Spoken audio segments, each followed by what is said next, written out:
जासूसी पर आधारित फिल्म हो या फिर वेब सीरीज, इसमें सस्पेंस और रोमांच कूट कूट कर भरा रहता है, लेकिन इसमें एक्शन और थोड़ा रोमांच का तड़का भी लगाया जा सकता है, जिससे दर्शक भी कहानी से जुड़े रहते हैं। तो आज हम आपको कुछ ऐसी ही वेब सीरीज के बारे में बताने जा रहे हैं जो जासूसी की कहानी पर आधारित है और इन्हें आप वीकेंड के मौके पर आसानी से देख सकते हैं। आइए जानते हैं ऐसी ही कुछ वेब सीरीज के बारे में। सबसे पहली वेब सीरीज की बात करें तो वो है कोड एम। अल्ट बालाजी और ZEE5 पर मौजूद वेब सीरीज कोड एम एक फर्जी एनकाउंटर की कहानी है, जिसमें एक्ट्रेस जेनिफर विंगेट ने एक आर्मी ऑफिसर की भूमिका निभाई है। इस सीरीज में जेनिफर ईमानदार ऑफिसर होती हैं और वह अपने 2 साथियों के साथ इस फर्जी एनकाउंटर की सच्चाई अपने डिपार्टमेंट के सामने लेकर आती है, लेकिन इसकी खोजबानी में जेनिफर को काफी उतार चढ़ाव भी देखना पड़ता है। यह वेब सीरीज एकता कपूर ने बनाई है और इसका निर्देशन अक्षय चौबे ने किया है। आपको बता दें कि एक बार फिर Jennifer Winget major Monica Mehra के रूप में वापस आ गई हैं और उनकी प्राथमिकताएं नहीं बदली है। यह उनके लिए हमेशा परिवार से ऊपर का देश होने जा रहा है, क्योंकि एक सैनिक के लिए देश ही सब कुछ होता है और वो किसी के लिए भी नहीं झुकता।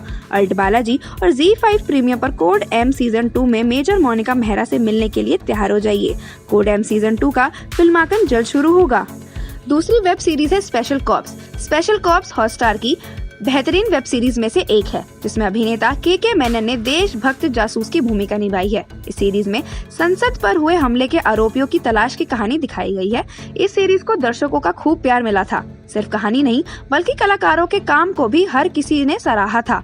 इस वेब सीरीज का निर्देशन नीरज पांड्या ने किया है। 17 मार्च 2020 को हॉटस्टार के माध्यम से स्पेशल OPC जारी किया गया था। वेब सीरीज को आलोचकों से सकारात्मक प्रतिक्रिया मिली। कलाकारों के प्रदर्शन, कहानी, निर्देशन और तकनीकी पहलुओं की प्रशंसा की। इससे उद्घाटन फिल्म फेयर OTT पुरस्कारों में 8 नामांकन भी प्राप्त हुए, जिसमें से 3 में जीत हासिल हुई। पांडे ने इस वेब सीरीज को एक फ्रेंचाइजी में बदल दिया था, जिसकी दूसरी किस्त स्पेशल ऑप्स 1 दिसंबर 5 द हिम्मत स्टोरी 12 नवंबर 2021 को रिलीज हुई थी। अब बात करते हैं द फैमिली मैन की। इस लिस्ट में मनोज बाजपेयी की web series the family man का नाम भी शामिल है। इस सीरीज के 2 सीजन आ चुके हैं और दोनों को दर्शकों ने बेहद पसंद किया है। Amazon प्राइम की इस सीरीज में मनोज बाजपेयी इंटेलिजेंस एजेंसी के एजेंट बनते हैं। इस वेब सीरीज का निर्माण और निर्देशन राज और DK ने किया है, जिन्होंने सुमन कुमार के साथ कहानी और पटकथा का सहलेखन भी किया है। द फैमिली मैन का पहला सीजन जुलाई 2019 में लॉस एंजलिस में आयोजित टेलीविजन क्रिटिक्स एसोसिएशन के समर प्रेस टूर में प्रदर्शित किया गया था और सितंबर 2019 को Amazon प्राइम वीडियो पर प्रीमियर किया गया था। इसे आलोचकों और दर्शकों से प्रशंसा मिली। कलाकारों के प्रदर्शन की प्रशंसा और लेखन की सराहना भी की गई। यह Amazon प्राइम वीडियो पर सबसे अधिक देखी जाने वाली वेब सीरीज बन गई।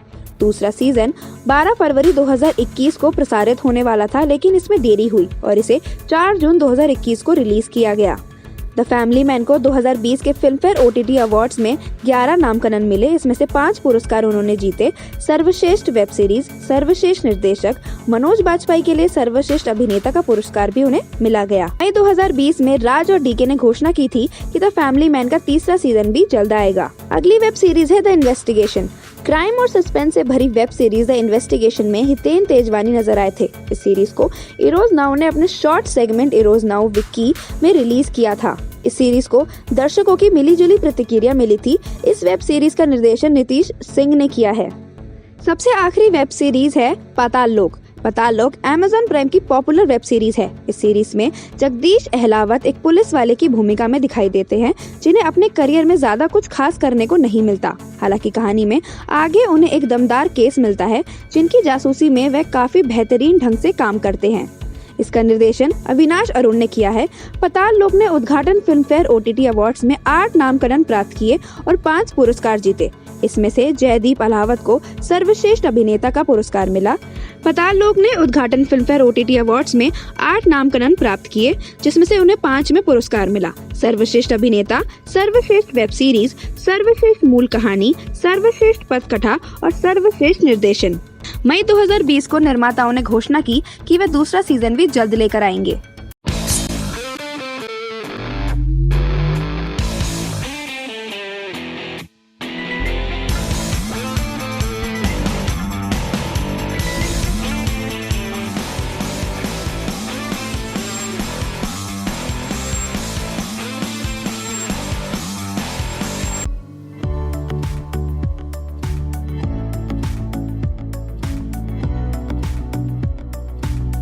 एनरन कॉस्मेटिक लाए हैं आपके लिए 6 नए प्रकार के अरोमा।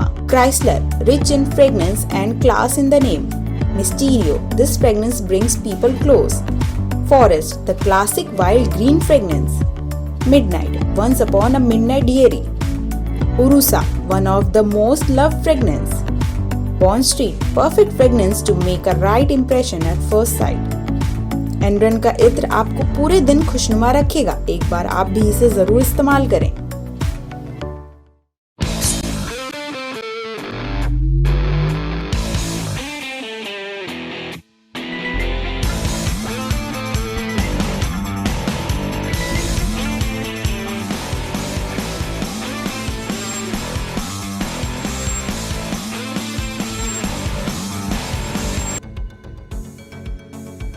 फिल्म विक्रम वेधा में खतरनाक विलन के तौर पर दिखने जा रहे लोकप्रिय अभिनेता ऋतिक रोशन को भारत के online skill gaming platform rummy circle ने अपना ब्रांड एम्बेसडर घोषित किया। फिल्म सत्ते पे सत्ते के रीमेक से चूके ऋतिक रोशन अब ऑनलाइन पत्तों का खेल दिखाने जा रहे हैं। दरअसल अपनी अगली फिल्म विक्रम वेधा में खतरनाक विलन के तौर पर दिखने जा रहे लोकप्रिय अभिनेता ऋतिक रोशन को भारत के online skill gaming platform rummy circle ने अपना ब्रांड एम्बेसडर घोषित किया। इस बारे में गेम्स 24x7 के सह संस्थापक और CEO भाविन पांड्या ने कहा, हम भारत के सबसे बड़े सितारों में से एक ऋतिक के साथ साझेदारी करके बहुत उत्साहित हैं। ऋतिक का करियर उल्लेखनीय रहा है। वह बहुमुखी प्रतिभा के प्रतीक है क्योंकि वह सही समय पर सही कदम उठाते हैं। उनकी गीतशीलता, प्रतिभा और व्यापक अपील ने उन्हें वास्तव में सबसे सफल बनाया है। यह साझेदारी गेम्स 24x7 के लिए सही निर्णय है क्योंकि हम भी शानदार गेम खेलने का अनुभव प्रदान करके लगातार खुद को सबसे अलग प्रदर्शित करते हैं। इस गठबंधन के बारे में ऋतिक रोशन कहते हैं, रमी कौशल का खेल है जिसमें बौद्धिक क्षमता, धैर्य और चतुराई की आवश्यकता होती है। मुझे सबसे अच्छी बात यह लगती है कि यह वही कौशल है जिसकी आवश्यकता आपको जीवन की विभिन्न परिस्थितियों की चुनौतियों को पार करने के लिए पड़ेगा। तो एक तरफ से यह खेल जीवन कौशल विकसित करने का एक मजेदार तरीका है। यह अभियान इस बात का प्रकाश डालता है कि जब भी किसी को जीवन में अप्रत्याशित कठिनाइयों का सामना करना पड़ता है तो वह सही दृष्टिकोण अपने कर उसे दूर कर सकता है। गौरतलब है कि 2009 में अपनी शुरुआती के बाद से रमी सर्कल देश का पसंदीदा कार्ड गेम रमी खेलने के लिए भारत का सबसे बड़ा ऑनलाइन स्किल गेमिंग प्लेटफॉर्म है। यहाँ लोग टूर्नामेंट मुफ्त में खेल सकते हैं और ये नगद पुरस्कारों को भी पेशकश करता है। साथ ही रमी सर्कल खिलाड़ियों को अपने कौशल और निपुणता का परीक्षण करने का अवसर प्रदान करता है। साथ ही आपको यह भी बता दें कि अपनी डांसिंग और एक्टिंग स्किल से अपने दर्शकों के दिल में राज करने वाले ऋतिक रोशन अपनी नई फिल्म में विलन के रोल में नजर आएंगे। उनकी आने वाली फिल्म विक्रम वेधा में वह एक नेगेटिव किरदार निभाने जा रहे हैं और उनके फैंस के लिए यह देखना काफी ज्यादा मजेदार होने वाला है। आपको बता दें कि इस फिल्म का ट्रेलर रिलीज हो चुका है और दर्शकों द्वारा बहुत पसंद किया जा रहा है। साथ ही ऋतिक की यह फिल्म का निर्देशन गायत्री और पुष्कर द्वारा किया गया है। आपको यह भी बता दें कि यह फिल्म 20 सितंबर 2022 को बड़े पर्दे पर देखी जाएगी। यह फिल्म ऋतिक रोशन के जन्मदिन पर रिलीज हो रही है, तो यह भी देखना काफी दिलचस्प होगा कि उनके फैंस द्वारा उनको क्या तोहफा मिलता है इस फिल्म से।